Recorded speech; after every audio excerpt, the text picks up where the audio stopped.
ఒకసారి, అయ్యా సంవత్సరానికి ఒకసారి అబ్బా అంటే 10 ఏళ్ళలో పడవు. ఓ 10-15 సంవత్సరాలు వీళ్ళు పడ్డంలోన బాగుపడాలన్న ఆశ ఉంటే చెప్పండి, మనస్సుంటే చెప్పండి, మనస్సుంటే మార్గాలు ఉంటాయి. ఓ 10-13 ఏళ్లలో వెళ్ళి పడతాడా లోన.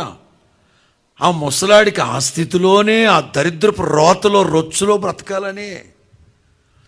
కానీ ఒక సేవకుని విజ్ఞాపన ఏంటంటే, దేవా ఈ ప్రజలకి నీవు కాపరివై రక్షించండి, ఆశీర్వదించండి, పోషించండి. అంతకు మించి వాళ్ళున్న స్థితిలో నుంచి వాళ్ళని లేవనెత్తి హెచ్చించి ఘనపరచండి. స్తోత్రం చెప్పండి గట్టిగా, ఘనపరచండి.